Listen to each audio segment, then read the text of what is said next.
और परमेश्वर जिस दृष्टि से इस पृथ्वी को इस घड़ी देखता है, बिना कोरोना के, यहां की जो भी आर्थिक अवस्था जो कि बहुत विचलित हो रही हो, ऐसा नहीं, इस घड़ी परमेश्वर सारी बातों को नियंत्रण में रखा। और विश्वास नहीं कीजिएगा यदि बताया जाए, क्योंकि आपका दिमाग इस बात को ग्रहण नहीं करेगा। और तब वो कहता है, और आप देखिए परमेश्वर कहता है, मैं परमेश्वर के वचन से बहुत उत्साहित हूं। और परमेश्वर का वचन कहता है, देखो मैं कसदियों को उभारने पर हूं। किसे? कसदियों को। कहें कौन? कसदियों को। ये लोग बहुत भयानक लोग हैं, आप जानते हैं, ये कसदी लोग। और ये लोग जो है, ये बेबीलोन से हो सकते हैं या फिर कुछ ऐसे राष्ट्र से, वो बड़े राष्ट्र से है, लेकिन ये कसदी लोग जो है बहुत विशिष्टता प्राप्त है दुष्टता करने में, और वे बुराइयां करते हैं। और वो इस प्रकार से सजा देते हैं, लोगों को 4 घोड़ों में बांध देते हैं, एक हाथ एक घोड़े में, एक पैर एक घोड़े में, दूसरा हाथ दूसरे घोड़े में, और दूसरा पैर दूसरे घोड़े में, और इस प्रकार लोगों को घोड़ों पर बांध देते हैं, 4 घोड़ों में। और उन्हें इस प्रकार से बांध करके मैदानों में लाया जाता था। तब घोड़े दौड़ाए जाते, चाबुक लगते ही चारों घोड़े दौड़ने लगते हैं अलग अलग दिशा में। और इस प्रकार का दृश्य लोगों के लिए मनोरंजन का कारण होता था। लोग इसे देख करके आनंद मनाते थे। ओ यस, उनका शत्रु टुकड़ों में बट जाता था। बहुत भयानक लोग थे। और परमेश्वर यहां कह रहे हैं, परमेश्वर उत्तर दे रहा है और कह रहे हैं, परमेश्वर की ओर से यह उत्तर मिलता है, परमेश्वर ये सब बुरा है, मेरे लोग बुरे हैं, मेरे लोग ये मसीही लोग बुरे हैं। और ये शिकायत की जा रही है, इजरायली लोग शिकायत कर रहे हैं, वे बुरे हैं, उनके बीच में झगड़े हैं और उनके बीच में बुरे लोग भरे पड़े हैं और दुष्ट लोगों से वे घिरे पड़े हैं। और परमेश्वर कहते हैं, मैं कसदियों को उभारने पर हूं। पकड़े गए। ओहो हो, उनकी क्रूरता का स्तर बहुत ज्यादा था। आज मैं चाहता हूं कि आपको वहां ले जाऊं जहां परमेश्वर है। और जब आप वहां पर होंगे जहां परमेश्वर है, आप संसार को देखेंगे और समझ पाएंगे वो सारी बातों को नियंत्रण में रखा है। और उसके पास एक उद्देश्य है, एक अनंत उद्देश्य है उसके पास, और वो उसकी ओर बढ़ रहा है, उस अंत की ओर बढ़ रहा है जहां वो दुष्टता का नाश करेगा। हालेलुया। आप उस बुरे परिस्थिति में पकड़े नहीं गए हैं। ठीक है, अब वो कहता है, मैं कसदियों को उभारने पर हूं। जो वे लोग बहुत कड़वे लोग हैं, वे कड़वाहट से भरे हैं, वे लोग खुश नहीं हैं, वे लोग अपने आप से घृणा करने वाले लोग हैं। क्या आप जानते हैं लोग इतना बुरा और दुष्टता के काम को क्यों करते हैं? क्योंकि वो अपने आप से घृणा करते हैं। वे देखिए, बाइबल कहती है, अपने पड़ोसियों से अपने समान प्रेम रख। इससे पहले कि आप अपने पड़ोसी से प्रेम करें, आपको अपने आप से प्रेम करना है। यदि आप खुद को प्रेम ना करें, बहुत सारे लोग खुद में निराश रहने वाले हैं और वे अपने आप से प्रेम नहीं करते और अपने विषय में वो बहुत बुरा सोचते हैं। वे सोचते हैं वे बदसूरत हैं, वे बेकार हैं। ये एक मनुष्य के निराशा की स्थिति है, ये मनुष्य का पाप का स्वभाव है। और ये सही है, आप अच्छे नहीं है, परंतु परमेश्वर ने आपको कुछ बनाया है। जब आप इस बात को जानेंगे कि आप कुछ नहीं है, तब परमेश्वर लेगा और आपकी पहचान को स्थिर करेगा। और यही बाइबल की सच्चाई है। वो उस कीड़े की बदसूरती को ले लेता है और उसे सुंदर बनाता है। वो कीड़ा जो फूलों के सुंदर पत्तियों को खाता है और पेड़ों को मारता है, उसे वो सुंदर तितली में बदल देता है। प्रक्रिया है, कड़वा कड़वा कड़वा, कड़वाहट से भरा है और अलग किया हुआ। वे अपने मनों से चलने वाले हैं और वे ऐसे लोग हैं जो अपनी मन की करते हैं, जो कुछ वो महसूस करते हैं वो वैसा ही करते हैं। हाँ, जो पराये वास स्थानों के अधिकारी होने के लिए पृथ्वी भर में फैल गए हैं, जो उनके अपने नहीं है। मैं आपको एक राज की बात बताना चाहता हूं, जब आप देंगे तो ही परमेश्वर आपको देगा। इस घड़ी अपने विषय में आप भूल जाएं, देने की विषय सोचिए और निश्चय परमेश्वर आपकी चिंता करेगा। चुराए नहीं। वे चावल देखते हैं, उसे चुराना चाहते हैं। वे पैसे देखते हैं, उसे चुराना चाहते हैं, क्योंकि वह अपने लिए चाहते हैं। लेकिन जब मैं पैसे देखता हूं, बहुत से पैसे तो मैं सोचता हूं कैसे परमेश्वर को ये दूं। क्या परमेश्वर को देने का कोई तरीका है? क्या कोई तरीका है कि मैं एक उपहार अपने घर में दूं? इसलिए इसे देखिए, वे उन स्थानों में बस रहे हैं जो उनके अपने नहीं हैं। पैसे ले रहे हैं जो उनके अपने नहीं, चावल ले रहे हैं, वो चावल जो गरीबों के लिए है, वे चुरा कर अपने घर ले जा रहे हैं। और क्या कर रहे हैं? कैसे वे ले सकते हैं? ढेर सारे चावल ले जा रहे हैं। वे भयानक और डरावने हैं। वे भयानक और डरावने हैं। और फिर ये लोग कौन है? परमेश्वर इन्हें उठाता है। इस बात को ध्यान से सुने, आप भ्रमित ना हो। परमेश्वर कसदियों को उभार रहा है। वे कौन है? परमेश्वर स्वयं इसके विषय में बता रहे हैं। जिन स्थानों में वे रह रहे हैं वे उनके अपने नहीं, वे भयानक और डरावने हैं। वे आप ही अपने न्याय और बड़ाई की प्रशंसा का कारण है। वे स्वयं ही हैं। इसलिए वे लोग अपने आप में ही समाप्त होते हैं। वो अपना न्याय खुद करते हैं, जो वो कह दिए वही न्याय है। लेकिन मैं इसके संबंध में कुछ बताना चाहता हूं। परमेश्वर तय करता है न्याय क्या है। मूर्ख मनुष्य, मैं अपने आप से हमसे कहता हूं, तुम मूर्ख इंसान है। तू कुछ भी नहीं समझता। उस दिन जब तुम्हारे पास पैसे नहीं थे उस व्यक्ति को देने के लिए जो मुझसे पैसे मांगता, और मैं सोच रहा था कहीं ऐसा ना हो कि मैं उसे पैसे दे करके बर्बाद ना कर दूं। मुझे उसे सबक सिखाना चाहिए विश्वास का। और मैंने उसे कहा, भाई मैं आपके लिए प्रार्थना करना चाहता हूं। और मैं 15 मिनट तक उसके साथ प्रार्थना किया और मैं गिड़गिड़ा कर प्रार्थना किया। मैंने कहा, परमेश्वर मेरे पास पैसा नहीं है, आप उसे दें। ये जीवन बदलता है। परमेश्वर ने 10 किलो चावल को उपाय उसके लिए किया जिसे वो नहीं जानता था। हाँ, परमेश्वर इस संसार में चमत्कार कर रहा है और उसको उसका काम करने दें। आपके जीवन में ऐसा ना हो कि आप न्याय को थाम ले। न्याय सिर्फ परमेश्वर का ही हो और वो ही तय करे कि क्या सही क्या गलत है। यदि वो तय करता है कि सेब खराब है तो वो खराब है। हाँ, वो इस बात को तय करे कि क्या सही क्या गलत, वो तय करने पाए, क्योंकि न्याय उसके द्वारा उत्पन्न हुआ। हमें नहीं पता क्या सही है, उसके लिए भी क्या सही है ये वही जानता है। आप ही अपने न्याय और बड़ाई की प्रशंसा का कारण है। इसलिए ये सारी चीजें होती क्योंकि तुम चाहते हो कि यह हो तुम्हारे तरीके से। यदि ऐसा ना हो तुम नाराज होते हो। हाँ, और तुम इस प्रकार के शब्द इस्तेमाल करते हो, कभी नहीं, हमेशा। ये मेरी परिस्थिति है, बहुत ही भयावह, इसको और मैं नहीं सह सकता हूं। ये सब स्व केंद्रित है। आप ही अपने न्याय और बड़ाई और प्रशंसा का कारण है। उनके घोड़े चीते से भी वेग से आते हैं, बहुत ज्यादा तेज है वे। उनके घोड़े चीते से भी काफी तेज है। वे सांझ को अहर करने वाले हुंडारों से भी अधिक खूंखार है, जो अंधेरे में अहर करता है। और रात के समय में ये हुंडार हमेशा बहुत क्रियाशील होते हैं। दिन की उजाले में ये कुत्तों के समान बस यहाँ वहां भटकते हैं, लेकिन रात में वो खाने को आते हैं। उन्हें खून की आवश्यकता होती है, उन्हें मांस चाहिए होता है।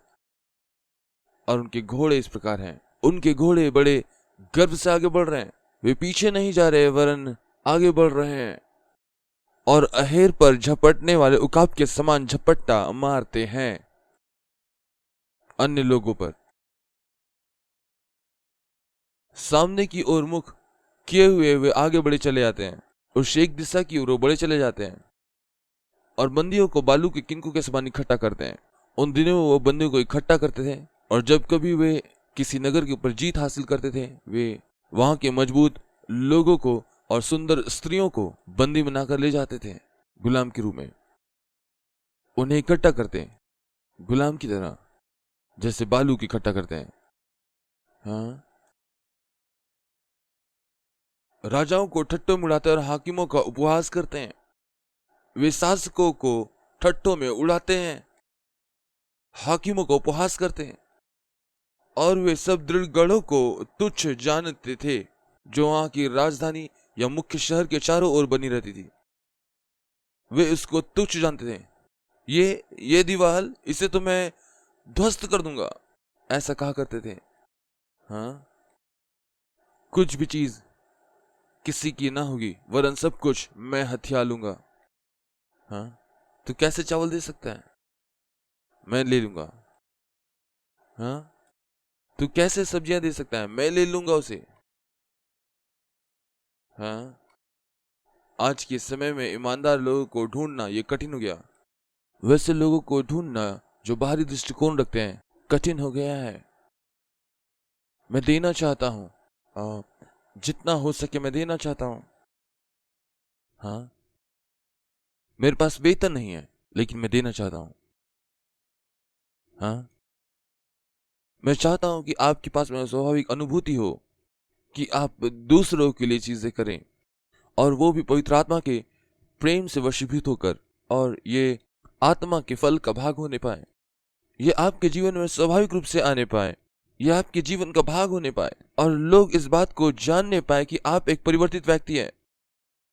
हाँ, वे इकट्ठा करते, वे राजाओं को ठट्टों में उड़ाते हैं और हाकिमों को उपहास करते। वे दृढ़ को तुच्छ जानते क्योंकि वो दमदमा बांध कर चलते हैं और उनको जीत लेते हैं।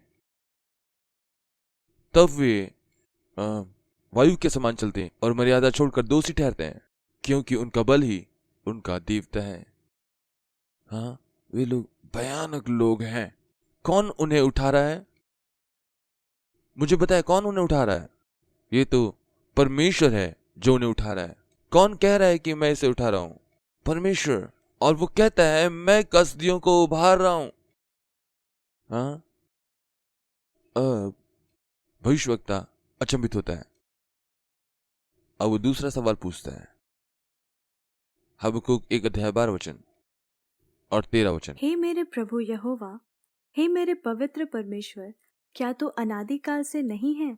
इस कारण हम लोग नहीं मरने के। हे यहोवा, तूने उनको न्याय करने के लिए ठहराया है।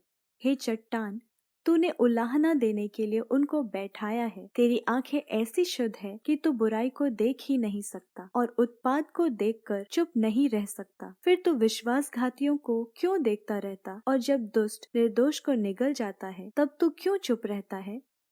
हाँ, और यहाँ एक महत्वपूर्ण बिंदु है। क्या तू उन लोगों को जो बुरा है उन्हें अनुमति देगा? तब जो परमेश्वर के लोग हैं, ताकि वे परमेश्वर के लोगों को मिटा डाले? हाँ, और क्या आप जानते हैं एक ऐसी बात जिसे मैं पसंद नहीं करता, क्योंकि परमेश्वर निश्चय ही, मैं कोई बड़ा भविष्यवक्ता नहीं, मैं ये यकीन नहीं करता कि मैं बड़ा भविष्यवक्ता हूं कि परमेश्वर के साथ मेरा सीधा बड़ा संबंध है, दूसरों से बढ़कर ऐसा है। नहीं नहीं नहीं नहीं। और जब मैं दूसरे राज्य में जाने पर ही था और चुनाव वहां होने ही वाला था, सभी लोग इसके विरुद्ध प्रार्थना करते हैं, एक विशेष पार्टी के लिए, कि ये पार्टी शासन में ना आए। उसके विरुद्ध प्रार्थना करिए कि ये पार्टी शासन में ना आए। लेकिन मैंने बताया अपने लोगों को, और वे लोग ये सारे बातें कर रहे हैं और वे लोग प्रार्थना कर रहे हैं, और उस समय मेरे भीतर में मुझे लगा, तो क्या यदि परमेश्वर इसे लाना चाहे, इस पार्टी को शासन के लिए यदि उठाए, तो वो इसे बदल सकता है, परिवर्तित कर सकता है परमेश्वर के लोगों को। हाँ, वो लोगों को उठा सकता है जो हो सकता है परमेश्वर के लोगों के समान ना लगे, लेकिन यहां उन्होंने ऐसे लोगों को उठाया। आप हो सकता है कोरोना वायरस को देख करके कहें शैतान है वहां पे, लेकिन परमेश्वर ने उसे अनुमति दी है। हालेलुया। परमेश्वर ने अनुमति दी एक उद्देश्य के लिए, और उसमें परमेश्वर आपके जीवन के लिए एक योजना रखी है। क्या आप चाहते हैं? आप क्यों चाहते हैं अपने पड़ोसी को? आप किसी और को क्यों नहीं चाहते? आप सुसमाचार को किसी और के साथ क्यों नहीं बांटते? आपके पास एक अवसर है यहां। जब कभी कोई समस्या है, आप उस समस्या में बसे नहीं, आप सोचिए उसमें आप क्या कर सकते हैं। परमेश्वर आपके जीवन में क्या करना चाहता है, कैसे वो आपको परिवर्तित करना चाहता है, और कैसे चाहता है कि आप दूसरों की सहायता करें, कैसे आप दूसरों के साथ सुसमाचार की सहभागिता करना चाहते हैं। और यही आपके जीवन का उद्देश्य है, ना कि आप संचय करें धन का, सोने चांदी या धन का संचय ना करें, अपने बैंक में पैसे का संचय ना करें। परमेश्वर के पास एक अनंत योजना है और वो आपके जीवन में पूरा करना चाहता है, और इस बात को आप ढूंढिए कि आप क्या करना चाहते हैं। उससे ज्यादा धर्मी सवाल यह था, क्या परमेश्वर इस्तेमाल करेगा एक दुष्ट राष्ट्र को एक अच्छे राष्ट्र को सजा देने के लिए, एक अच्छे या उत्तम राष्ट्र को? क्या परमेश्वर दुष्ट का इस्तेमाल करेगा एक अच्छे राज्य को दंड देने के लिए? परमेश्वर के लोगों को सजा देने के लिए इस्तेमाल करेगा? हाँ, वो कसदियों को उभारता है। क्या परमेश्वर कोरोना वायरस का इस्तेमाल करेगा? जी हाँ, क्योंकि तुमने परमेश्वर को हल्के में लिया है। हो सकता है आप उसके पास लिपटे रहने के लिए आना चाहते हैं, जैसे एक बच्चा अपनी मां से लिपटा रहता है। हाँ, आप हर समय शिकायत करते रहते हैं अपने बच्चों के विषय में। बच्चे शिकायत करते हैं माता पिता के बारे में, वे खुश नहीं है। हाँ, पति अपने पत्नियों के विषय में शिकायत कर रहे हैं अपने मन में। आप सब कुछ हो सकता है नहीं बताते हैं, लेकिन ऐसे में आप पागल हो जाएंगे। आपके भीतर बहुत सारे विचार चल रहे होते हैं। ओ मेरे परमेश्वर, मैंने क्यों इस व्यक्ति से विवाह किया? आप सोचेंगे, हे मेरे परमेश्वर, यदि मैं पहले जानता तो इस स्त्री से कभी विवाह ना करता। हाँ, लेकिन परमेश्वर ने आपको भली पत्नी दी है।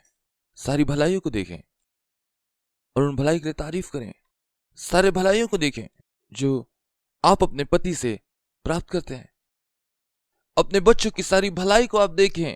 ओ मैं परमेश्वर का स्तुति करता हूं, जिस रीति से मेरे बच्चे बड़े हो रहे हैं, मैं परमेश्वर का स्तुति करता हूं। और परमेश्वर के प्रति प्रेम, उनका मेरे और मेरे पत्नी के लिए प्रेम, दूसरों के प्रति उनका प्रेम, एक दूसरे के प्रति उनका प्रेम। मेरी 2 बेटियां हैं, दोनों एक दूसरे से प्रेम करते हैं।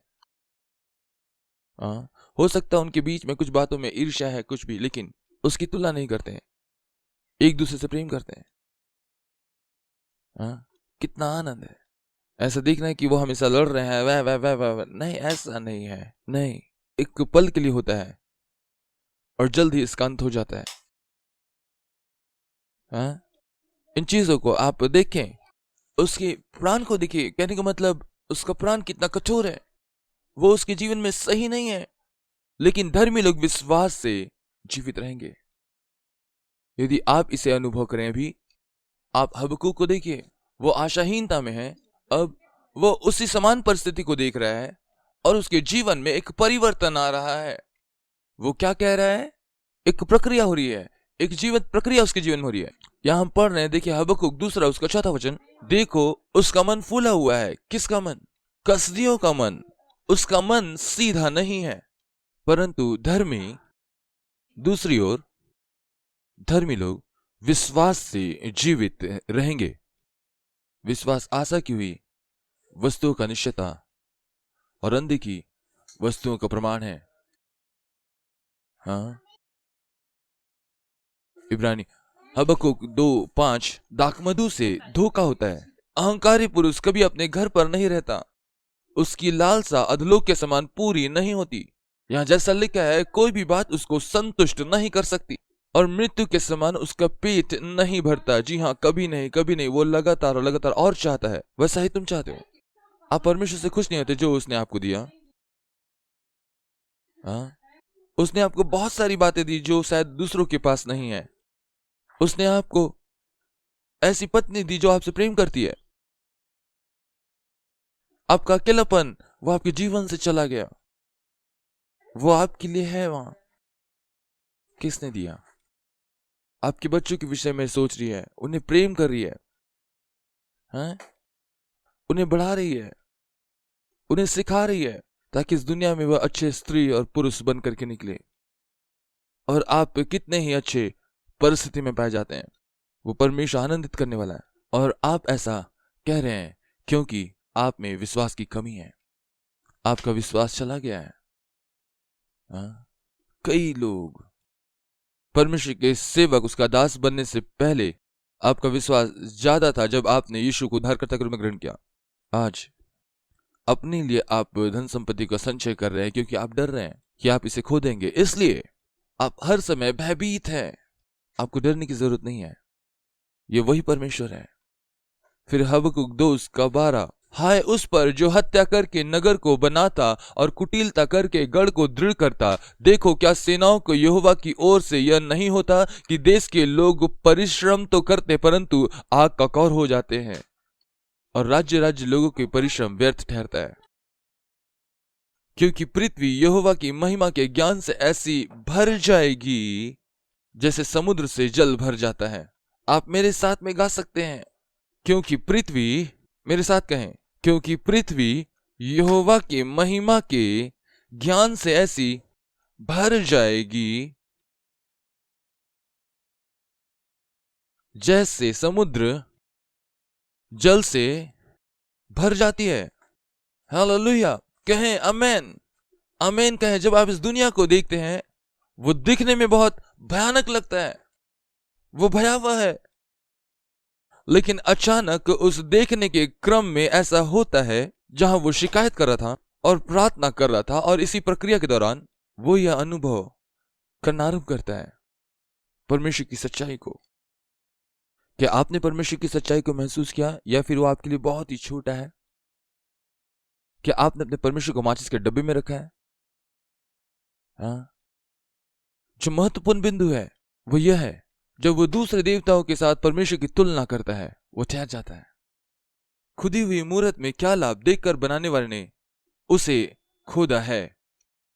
एक ढली हुई मूर्त, झूठ सिखाने वाली, उसके ढालने वाले ने उस पर भरोसा किया है कि ना बोलने वाले निकम्मी मूर्तों को वो बनाए। हाय उस पर जो काट से कहता है, वो कहता है जाग। क्या ये सिखाएगा?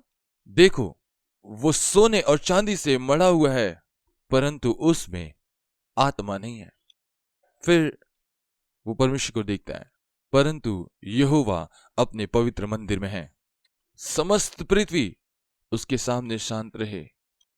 और मैं इसे भी कहना चाहता हूं, परंतु जोर से कहेंगे, परंतु परमेश्वर अपने पवित्र मंदिर में विद्यमान है।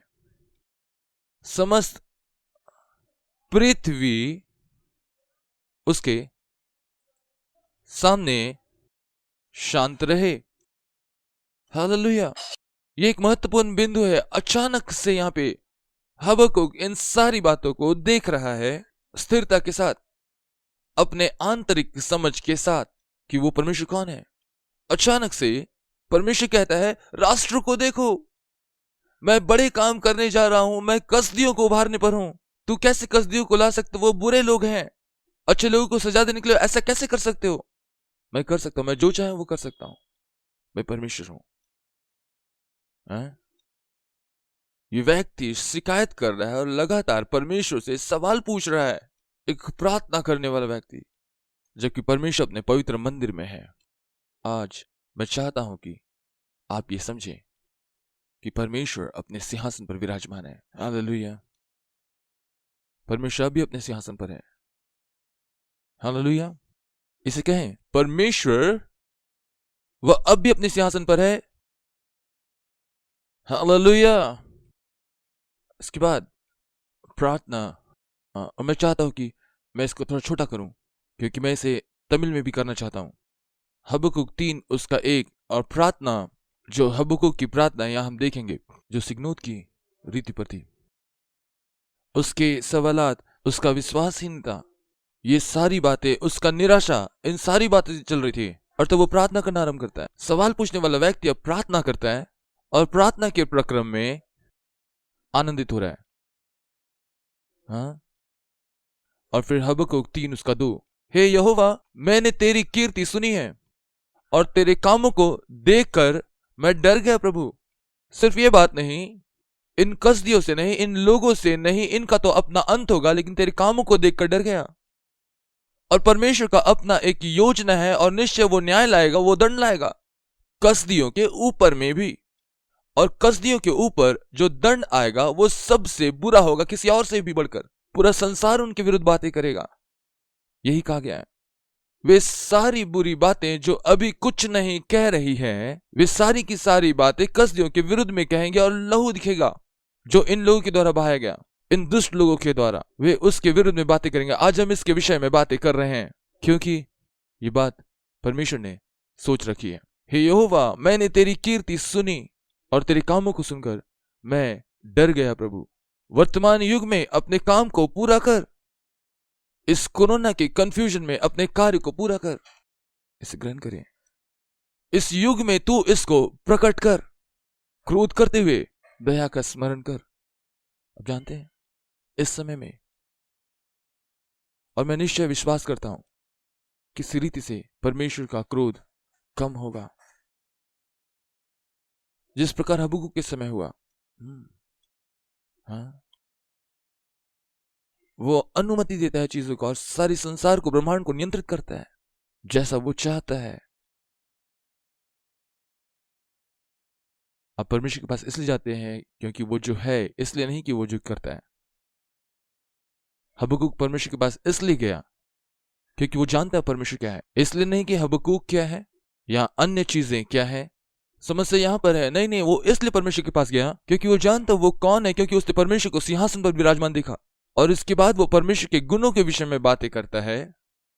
वो क्या कभी आपने परमेश्वर के गुणों के विषय में सोचा है? मैं प्रेम करता हूं और मैंने बहुत सारे अध्ययन किए परमेश्वर के गुणों के ऊपर में। परमेश्वर के एक ही गुण को आप लें और उस पर आप वर्षों अध्ययन कर सकते हैं। आप जानते हैं परमेश्वर के गुण मानो वो तो सागर के समान है, जो पूरे ब्रह्मांड को अपने नियंत्रण में रखे हुए हैं, जो देखा और अनदेखा बात सबको, उसका एक योजना है, एक अनंत योजना। और जब वो इस बात को अनुभव करता है सूक्ष्म स्तर पर परमेश्वर का वो न्याय कि परमेश्वर की एक योजना है। कसदियों के लिए परमेश्वर सजा रखा है, इजराइलियों के लिए परमेश्वर ने सजा रखी है। परमेश्वर वो सारी बातों को नियंत्रण में रखा है, वो राष्ट्र का न्याय करता है। वचन में लिखा है धोखा ना खाओ, परमेश्वर ठट्टों में नहीं उड़ाया जाता है, क्योंकि मनुष्य जो कुछ बोता है वही काटेगा। और उसके बाद आप पढ़ेंगे इब्रानी हबक्कुक 3 उसका 17 वचन, क्योंकि चाहे अंजीर के वृक्षों में फूल ना लगे और ना दाखलताओं में फल लगे, जलपाई के वृक्ष से केवल धोखा ही पाया जाए और खेतों में अन्न ना उपजे, क्या आप काटेंगे? हबक्कुक 3 अध्याय 17 वचन। क्योंकि चाहे अंजीर के वृक्षों में फूल ना लगे और न दाखलताओं में फल लगे, जलपाई के वृक्ष से केवल धोखा पाया जाए और खेतों में अन्न ना उपजे, भेड़शालाओं में भेड़ बकरियां ना रहे और न थानों में गाय बैल हो, तो भी मैं यहोवा के कारण आनंदित और मगन रहूंगा और अपने उद्धारकर्ता परमेश्वर के द्वारा अति प्रसन्न रहूंगा। यहोवा परमेश्वर मेरा बल मूल है, वह मेरे पांव हरिणों के समान बना देता है, वह मुझको मेरे ऊंचे स्थानों पर चलाता है। ऊंचे स्थानों में। इसके बाद ठीक है, और फिर जी हाँ, ये एक क्वायर मास्टर का है जो तार वाले वाद्य यंत्र को बजाया करता था और ये गीत के रूप में गाया गया। ये एक गीत के रूप में गाया गया है। बर्टमैन ने एक बहुत ही बेहतरीन गीत लिखा, मुझे आज भी वो गीत गाना पसंद है। लेकिन आप देखिए, अचानक से जो व्यक्ति कह रहा था ये गलत है, वो गलत है, ये खराब है, मेरी पत्नी गलत है, मेरा पति गलत है, बच्चे गलत हैं, मेरा घर गलत है, मेरा किचन सब बिगड़ा हुआ है, इस प्रकार का विचार, मैं इस घर के भीतर पागल हो जाऊंगा। हबक्कुक इस बात को कह रहा है कि मैं पागल हो जाऊंगा। बुराई न्याय के ऊपर में राज्य कर रहा है, कहीं पर भी न्याय नहीं है। इसके बाद अचानक वो कहता है चाहे अंजीर के वृक्षों में फूल ना लगे। अंजीर जो खाने के लिए इस्तेमाल होता है और उससे वो रोटी बनाते हैं और उससे ऐसे कच्चे भी खाते हैं और उसे सुखाकर उसका आटा भी बनाया जाता है और उससे रोटियां बनती हैं। चाहे दाखलता में फल ना लगे, और उनके लिए ये दाख रस बहुत ही जरूरी वस्तु थी, पानी की तरह। जलकाई के वृक्ष से केवल धोखा पाए। यदि जैतून का तेल ना मिले तो कोई भोजन नहीं पकेगा, कोई अभिषेक का तेल नहीं होगा, बालों के लिए कोई तेल नहीं होगा, शरीर के लिए कोई तेल नहीं होगा, कुछ भी नहीं होगा, कोई तेल नहीं। फिर खेतों में अनाज नहीं होंगे, भोजन नहीं है। और इसके बाद भेड़ बकरियां, कोई मांस नहीं होगा, दूध उपलब्ध नहीं होगा, भेड़ बकरियां समाप्त हो जाएंगी। और थानों में कोई गाय बैल ना होंगे, कोई मटन नहीं होगा, दूध नहीं होगी, किसी प्रकार से चमड़े प्राप्त नहीं होंगे, ऊन नहीं मिलेगा। और सारी परिस्थिति की वजह से वातावरण पर भी प्रभाव पड़ेगा। इसके बाद भी इसके बाद भी, आप मेरे साथ कहें, इसके बाद भी मैं यहोवा के कारण आनंदित और मगन रहूंगा और अपने उद्धारकर्ता परमेश्वर द्वारा अति प्रसन्न रहूंगा। तो भी कोरोना, मैं यहोवा के कारण आनंदित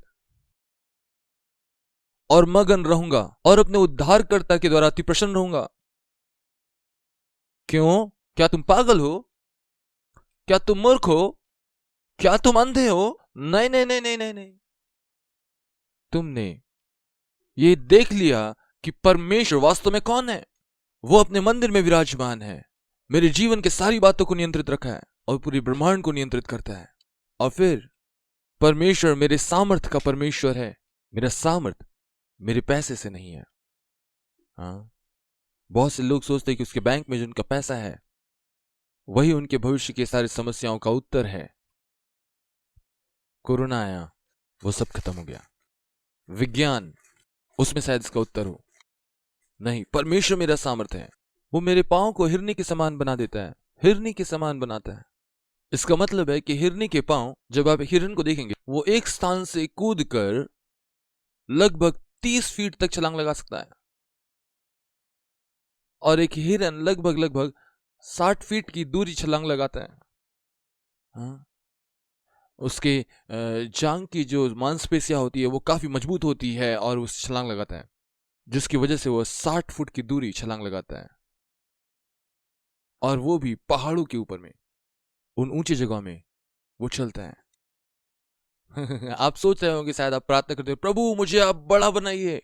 लेकिन जब आप बड़े स्थानों में जाएंगे और आपको नहीं मालूम कैसा व्यवहार करना, और वहां पर मूर्ख जैसा व्यवहार करते हैं, और तब सब लोग जान जाएंगे आपकी बुद्धि नहीं। आपको जानना चाहिए, जब वो आपको ऊंचे स्थानों पर लेकर जाएगा, आपको मालूम होना चाहिए कैसा व्यवहार करना है। और यही मैं अपने लोगों को बताता हूं। यदि परमेश्वर कोई जरिया बनाना चाहे, उसके आशीषों का जरिया बनाना चाहे, तब आपको ये सीखना जरूरी है कि कैसे वो आशीष बहेगा आपसे। उससे बहने दें आपके द्वारा। जब आप परमेश्वर को अनुमति देंगे कि वो आपके द्वारा बहे, आत्मिक रीति से, भौतिक रीति से, सारा पैसा जो वो आपको देता है आपके जीवन से होकर बहने पाए। हर एक वरदान जो आप में है, आपके द्वारा दूसरे में वो बहने पाए। यदि आपने उन दान वरदानों को जो परमेश्वर ने आपको दिया छुपा रखे हैं, तो आप बेवकूफ हैं। उससे बहने दें और तब आप परमेश्वर के आशीष बन जाते हैं। इन दिनों में, इस कोरोना के दौरान, आप परमेश्वर के लिए क्या कर सकते हैं? क्या आप बैठ के बस सोचते रहें और प्रार्थना करते रहें, थ्रो इस तरह से? ये अच्छा है प्रार्थना करना, लेकिन प्रार्थना पर्याप्त नहीं है। प्रार्थना और इसके साथ कार्य करना। कर्म बिना विश्वास मरा हुआ है, बाइबल बताती है। आपका विश्वास मरा हुआ है या जीवित है? क्या आपका हृदय जलता है जब आप किसी गरीब को देखते हैं? उसे दें।